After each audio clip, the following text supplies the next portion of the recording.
में आता हूँ, साइलेंस में लोग पहले जितने भी आत्मीय कवि मित्र थे वो धीरे धीरे चले गए। विष्णुचंद्र शर्मा, विष्णु खरे, मंगलेश डबड़ाल, वीरेंद्र डबड़ाल, पंकज सिंह, लाल बहादुर वर्मा जैसे इतिहासकार और मैनेजर पांडे। मैं तो बहुत अकेला हो गया और ये सोच रहा हूँ कि चाहता हूँ कि मुझे जीवित रहना चाहिए और मुझे सक्रिय भी रहना चाहिए। जितनी शक्ति बची हुई है उतनी तो बची ही रहनी चाहिए। लेकिन मैनेजर पांडे के निधन ने मुझे बहुत भीतर से तोड़ दिया है। ये जितने लोग मैनेजर पांडे जी के बारे में बातें कर रहे हैं, उनके जीवन काल में भी उन पर काफ़ी लिखा गया।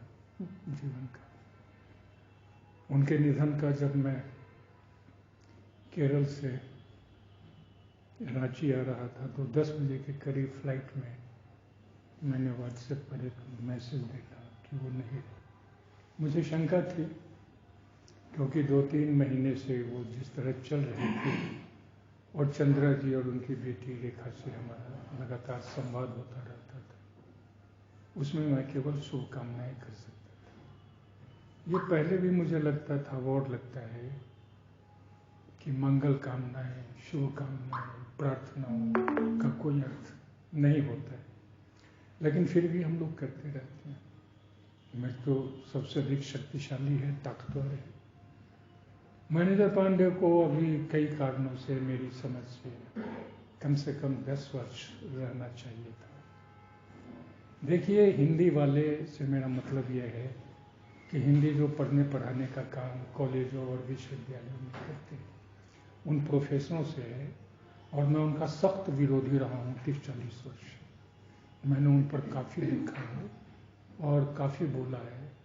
कल से मुझे थोड़ा सा कुछ गुस्सा भी आ रहा है और क्रोध भी आ रहा है, क्योंकि मैंने 92 वर्ष की उम्र में 8 तारीख को वाणी प्रकाशन ने गांधी शांति प्रतिष्ठान दिल्ली में जो उनकी शोक सभा आयोजित की थी, उसमें 92 वर्ष की उम्र में किसी तरह चलकर आते हुए मैंने विश्वनाथ त्रिपाठी जी को देखा। और परसों साहित्य अकादमी में जो राजकमल प्रकाशन ने कार्यक्रम किया था, जिसमें हिंदी के सारे लोग मौजूद थे, वहाँ भी मैंने विश्वनाथ त्रिपाठी को 92 वर्ष की उम्र में चलते हुए आते हुए देखा और जितना बोल सकते थे बोलते हुए सुना। 35-40 लोग सभी अपने अपने क्षेत्र में, जिसका भी आप नाम लीजिए, सभी यहाँ उपस्थित थे। सबने उनका जो महत्व है, योगदान है, जो संस्मरण है, उनके साथ जो जुड़ी हुई स्मृतियाँ हैं, सब ने अपने ढंग से साझा की। मेरा मैनेजर पांडे से संबंध 70 के दशक से था, मिलने का नहीं, उनको पढ़ने का। जब वो 1972-73 से लिख रहे थे नियमित रूप से आलोचना में, पहल में और कुछ लघु पत्रिकाओं में, तो मैं सारी चीज़ें मैं उनकी पढ़ा करता था। उन दिनों में भागलपुर विश्वविद्यालय में था। लेकिन जब प्रेमचंद की जन्म शताब्दी पर जब रमेश कुंतल मेघ ने 3 दिनों का एक बहुत बड़ा कार्यक्रम GNDU अमृतसर में किया था, तो उन्होंने मुझे भी बुलाया था और मैंने मैनेजर पांडे को भी देखा था। मुझे याद है कि सीनेट हॉल के सामने 9-9:15 बजे की धूप में मैनेजर पांडे जो पी रहे थे और मैं उनके पास गया, मैंने नमस्ते किया। मैंने कहा, मैं तो आपको जानता हूँ 10 वर्ष। परिचय भरा। 1981 से लेकर अब तक का 41 वर्ष का मेरा उनके साथ संबंध रहा। वो मेरे बेहद प्रिय, अभिन्न, आत्मीय और आदरणीय मित्र थे। मेरा आदरणीय मित्र कोई नहीं रहा है, क्योंकि मैं आदर पद से नहीं देखता हूँ, उससे मुझे नफरत से, मैं काम से देखता हूँ। और मैनेजर पांडे के काम को, उनके लेखन को 20 बार 40 बार उनके साथ कई शहरों में हम लोगों ने डैश शेयर किया है, मन शेयर किया है, बोला। अब मैनेजर पांडे के साथ किसी सभा सोसाइटी में जाना नहीं होगा। उनकी एक अनुपस्थित उपस्थिति है। वो शरीर से तो अनुपस्थित हैं, लेकिन वो मेरे सामने 24 घंटे उपस्थित हैं मेरे बिस्तर पर। मैंने उन पर बहुत लिखा है, उतना मैंने किसी आलोचक पर नहीं लिखा। मैंने उन्हीं पर सबसे लंबा लेख लिखा, 80 पेज का। उन्होंने मजाक किया, कहा कि आप इतना लंबा लेख लिख दीजिएगा तो मुझे कौन पढ़ेगा। मैंने कहा जो इस लेख को पढ़ेगा वो आपकी किताब खरीद करके पढ़ेगा। हिंदी के प्रोफेसरों से मेरा बहुत मतभेद रहा है। अब देखिए कि ये झारखंड की राजधानी है रांची। यहाँ के कॉलेज और विश्वविद्यालय के हिंदी प्रोफेसरों की अगर संख्या गिनाई जाए तो हम समझते हैं 35-40 तो होंगे ही निश्चित रूप से। लेकिन मेरी जानकारी में एक प्रज्ञा यहाँ पर बैठी हुई है। ये लोग पार्वती, ममता। अच्छा, ममता भी है, हम पार्वती। अच्छा, हाँ, लोग बस 2-3 यंग लोग बैठे हुए।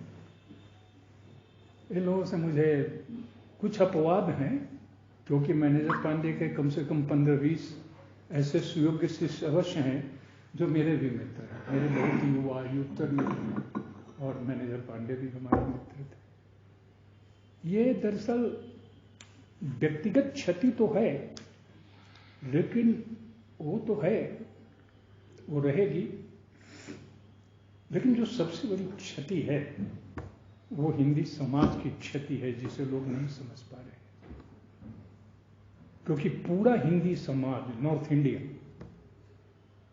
ये जो हिंदी भाषाई समाज है, दिल्ली से ही 10 राज्य, ये लगभग नष्ट हो चुके। और जब मैं ये बात कहता हूं तो बड़े दुख, बहुत दर्द, बड़ी तकलीफ, और जाहिर है इससे उत्पन्न जो क्रोध भी है, उससे मैं कहता हूं मैनेजर पांडे इसकी एक सशक्त आवाज थी। मैनेजर पांडे को केवल, अब देखें कि हरिजन जी हैं उर्दू में, वो उनके शागिर्द रह चुके हैं। मैनेजर पांडे के निर्माण में जेएनयू भी की भूमिका है, और जेएनयू के भारतीय भाषा विभाग के निर्माण और विकास में मैनेजर पांडे की भी भूमिका है। लेकिन मैनेजर पांडे का सारा लेखन हमारे सामने, दारा शिकोह जो किताब लगभग तैयार हो चुकी हुई है, और हमने कहा भी राजकमल वालों की गोष्ठी में कि वो किताब कम से कम अगले वर्ष 23 सितंबर को, जो उनकी जन्मतिथि है, अवश्य आ जानी चाहिए। और मेरी उम्मीद ये है कि अवश्य आ जाएगी। मैंने कुछ साथियों से और भी प्रस्ताव रखे हैं और ये कहा है कि 23 सितंबर तक ये काम हो जाना चाहिए। अब जितना सहायता चाहेंगे, सहयोग, मैं उसके लिए तैयार हूँ। मैनेजर पांडे का महत्व कई दृष्टियों से, वो हिंदी साहित्य के केवल आलोचक नहीं थे। अभी मैंने कहीं लिखा है, मतलब कल भी मेरा मैनेजर पांडे पर एक लेख आया है, आज मैं भेजने वाला था एक जगह। उन्होंने कहा कि तनाव में नहीं रहिए, आप कल भेजिएगा। कल भेजूंगा, उसके बाद फिर 17-18 तारीख को भेजना है। मैनेजर पांडे को केवल साहित्य का आलोचक कहना जो है वो बहुत गलत काम होगा। साहित्य जहाँ से जन्म लेता है, साहित्य की जो स्रोत भूमि है समाज, मैनेजर पांडे उस समाज के आलोचक। और समाज जो बदल रहा है और समाज को बदलने वाली जो शक्तियां हैं, खास करके राजनीति, अर्थनीति, मैनेजर पांडे उसके घोर आलोचक रहे हैं। इसलिए मेरी दृष्टि में वे भारत के किसी भी सोशल साइंटिस्ट की तुलना में कहीं अधिक महत्वपूर्ण। इस देश में चुनाव लड़ने वाले 3 प्रमुख वामपंथी पार्टियां, सीपीआई है, सीपीएम है और सीपीएमएल है। उसके बाद भी कई वामपंथी पार्टियां हैं जो चुनाव लड़ती हैं। मैनेजर पांडे ने बाद के दिनों में इन पर थोड़ा लिखा और ये कहा कि अब इनसे भी उम्मीद नहीं है। सीपीआई-एमएल के महासचिव दीपंकर भट्टाचार्य ने मैनेजर पांडे के निधन पर शोक प्रकट किया है। उनको छोड़ करके किसी भी राजनीतिक की बात नहीं। जो उन्हें सलाका सम्मान दिया था, जिस दिल्ली की सरकार ने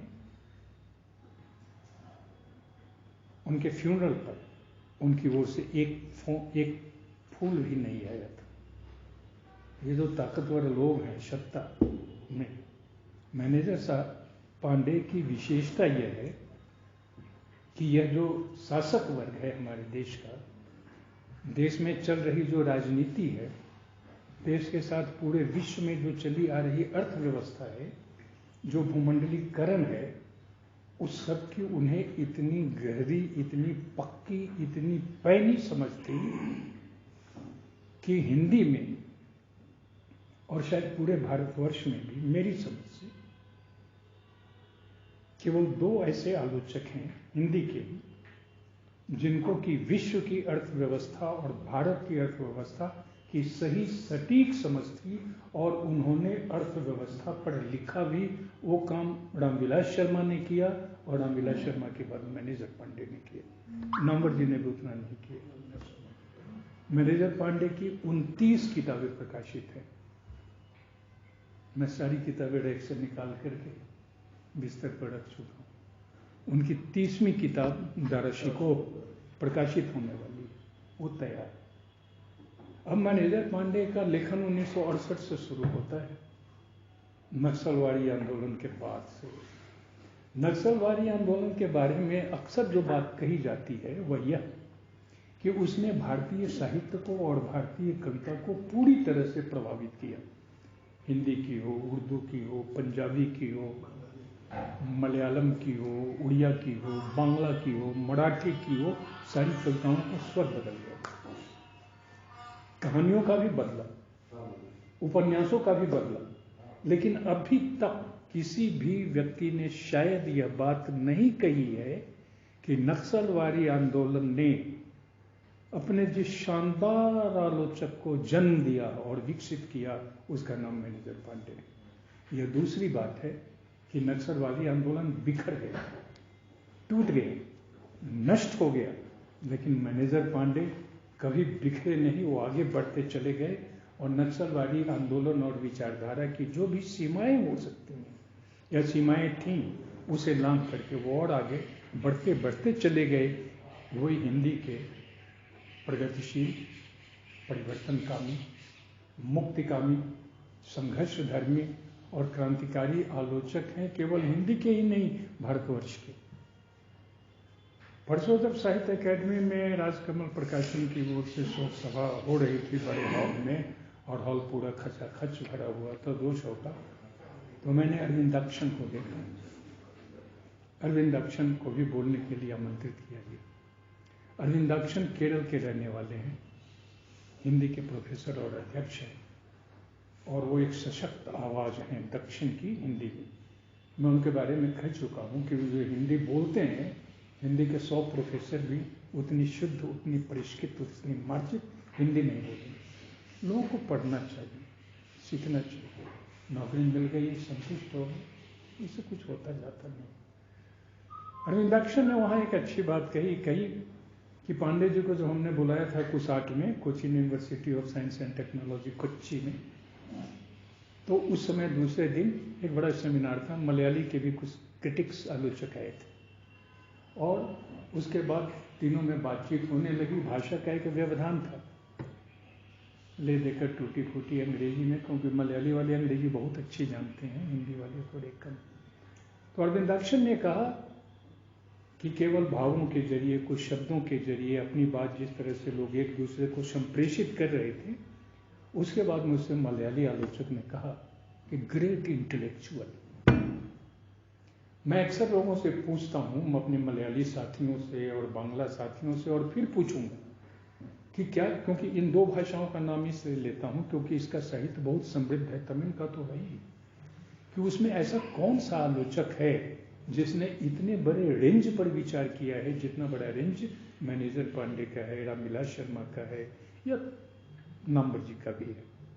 मैनेजर पांडे का रेंज बहुत बड़ा था, कल्पना नहीं की जा सकती।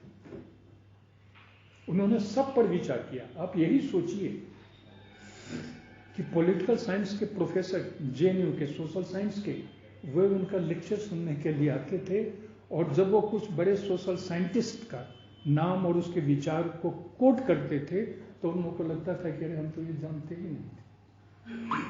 पूरी दुनिया का सोशल साइंस का जो बेस्ट जर्नल उस जमाने में जो JNU में आता था, वो पहले सीधे मैनेजर पांडे के हाथ में आता था।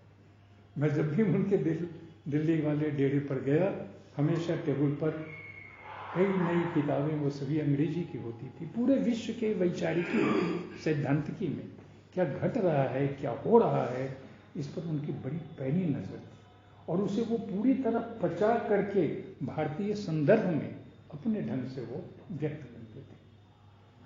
उनका एकेडमिक महत्व तो बहुत है, और ये अच्छी बात है कि उनके कम से कम 20-25 या ज़्यादा शिष्य भी होंगे, ज़्यादा शिष्य हैं, उनके सैकड़ों शिष्य हैं, देश भर में बिखरे हुए हैं, लेकिन उनके किसी शिष्यों में एकेडमिक ढंग से वे सभी अच्छा काम कर रहे हैं, लेकिन वो तरफ, वो बेचैनी और छटपटाहट जो मैनेजर पांडे में देखने को मिलती थी, केवल वो साहित्य से जुड़े हुए नहीं थे, वे अपने समय और समाज और अपने समय और समाज को बदलने में उन्होंने अपना पूरा जीवन उन्होंने लगा दिया।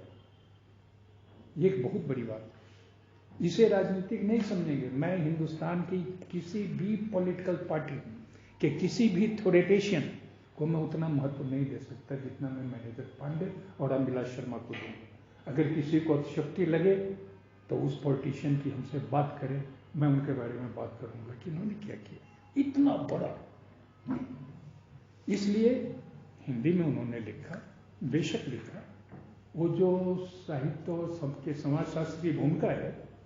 परसों की शोक सभा में जामिया मिलिया की, जिनका नाम मैं भूल गया, वो बाहर आकर मुझसे हाथ मिला रहे थे, मैं पूछ लूंगा, वो आए थे, उन्होंने उसका उर्दू में अनुवाद किया है, जामिया मिलिया में उर्दू के, और उनकी मैनेजर पांडे ने उनको कहा कि अरे इस पर भी काम करो, जिसका कि वो उल्लेख कर रहे थे उर्दू में, मराठी में, कई चीज, उनका एक एक लेख इतना होता था। वज्रसूची का नाम लिया रमन जी ने, श्रृंखला की कड़ियां देखी, कई ऐसे लेखों के।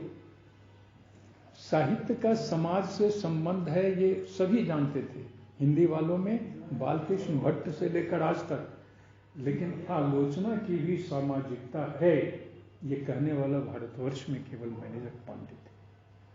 आज की तारीख में आलोचक होना जो है वह दुधारी तलवार पर चलना है।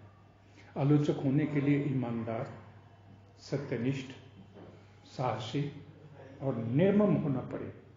आलोचक होने के लिए केवल कृति, टेक्स्ट और केवल कृतिकार पर ही बात न करके उस समय और समाज से जो उत्पन्न हुआ है उस पर हमें बात करनी। मैनेजर पांडे केवल गोदान पर लिखने वाले आलोचक नहीं थे, उन्होंने गोदान पर लिखा, किसानों पर भी उन्होंने लिखा।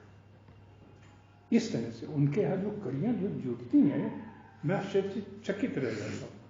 उनको मुझसे थोड़ी शिकायत थी, और 2-3 दिन से मैं अपने को अपराधी महसूस कर रहा हूँ, और शायद करता ही रहूँगा।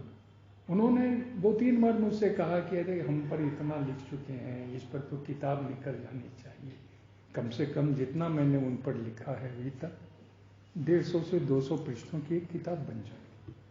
मैंने उनको कहा कि संतोष नहीं, हंसते थे। मैंने कहा कि एक बार मैं थोड़ा आपको फिर से देखूंगा, मैं तब एक अपराध बोध, काश हमें लगता, कई प्रकाश का उन्होंने कहा था किताब दीजिए, तो उनके जीवन काल में ये चीज आ जाती। लेकिन मैनेजर पांडे मेरे भीतर तो जीवित हमेशा रहेंगे, मेरी अंतिम सांस तक। कम से कम हिंदी के 2 बड़े भारतीय आलोचक, रामविलास शर्मा, मैनेजर पांडे, और थोड़ा बहुत नामवर जी भी, नामवर जी से हमारे मतभेद भी रहे हैं बहुत बड़ा। मेरा आप लोगों से यही निवेदन है कि उनकी कोई किताब पढ़िए, लेकिन रुक करके पढ़िए, एक एक शब्द पर रुकिए, ऐसे नहीं पढ़िए कि वाक्य पढ़ रहे हैं झटपट, उस तरह से मैनेजर पांडे पढ़े जाने वाले नहीं। वो भारतवर्ष के अकेले आलोचक हैं जिनके यहाँ शब्द का सबसे अधिक महत्व है। कवियों के यहाँ शब्द का सबसे अधिक महत्व होता है, आलोचक के यहाँ नहीं। उनकी पहली पुस्तक है शब्द और कर्म, और 38 वर्ष के बाद उनकी एक पुस्तक आई जिसका शीर्षक है शब्द और साधना। मैनेजर पांडे एक एक्टिविस्ट आलोचक थे, एक एक्टिविस्ट संस्कृति कर्मी थे। एक्टिविस्ट होने के लिए यह आवश्यक नहीं है